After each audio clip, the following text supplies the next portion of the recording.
Build creative confidence. Beat the inspiration addiction. Join the Writer's Gym. Reclaiming the word just. You know the Nike sign, just do it. You know how simple, clear, beautifully elegant that slogan managed to be.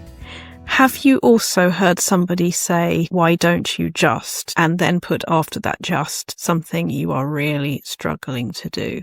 Why don't you just get over them? Why don't you just let yourself be more confident? Why don't you just, whatever it is? And the just tends to turn up in conversation when it already isn't welcome, when it already isn't where that person is at the time. I was thinking about this because for those of you who have been listening for a while, you'll have heard me argue very strongly against the word just in previous episodes when I said think on the page, and when the person I was talking to said, so you say to them, just think on the page, and I would very deliberately get rid of the word just. And like every word that really, really pisses somebody off, there's going to be somebody else it's absolutely the right word for. And I've heard that with so many things. I know somebody who is uncomfortable with showing up, and somebody else who is uncomfortable with accountability, and somebody else who is uncomfortable with hero within a story. And all of these would make fascinating conversations I'd happily have with you. But what I do really feel about those words is the one we're uncomfortable with,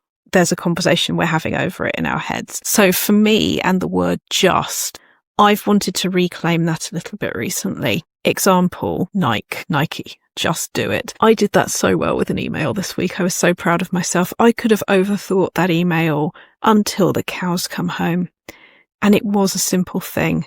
So I thought, if I just told the truth, what would the truth look like? And I looked at that in the email, and I twiddled just a little bit, and I sent that. And I got back a 6-word yes, essentially, which was that person was happy for me to do the thing that I wanted to do. And professionally and personally, that was very nice for me.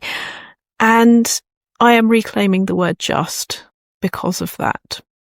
So I'm going to take that a step further forward in my writing this week. I am going to look for more things that could be more complicated. And I'm going to look for a just. If it were just this and not all the things it could represent, what would that look like? It might be to do with proposals I'm sending out for articles. It might be to do with first drafts of short stories. It might be to do with how much quicker and simpler an edit can turn out to be than what it is in my head. So I'm going to give just its place in the sun, where we don't expect what we're doing to be shiny and marvellous. We just expect it to exist. We just expect us to get it out of our heads and onto the page. So that's the word I am reclaiming this week.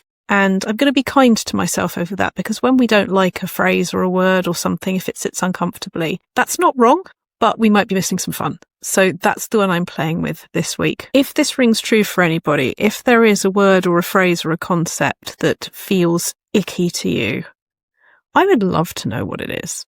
The Writer's Gym at rachelknightley.com. Join the Writer's Gym Instagram. Let me know. Words are interesting. Words are important. Words are codes we use to access thought, but it's the thought that counts. So if there is a word you need liberation from, I would love to know what it is and how you're going to do it.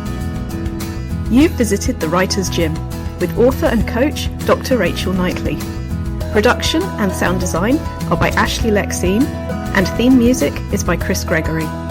To join a Writer's Gym workout online or in London, as a guest or as a member, visit writersgym.com or email thewritersgym@rachelknightley.com.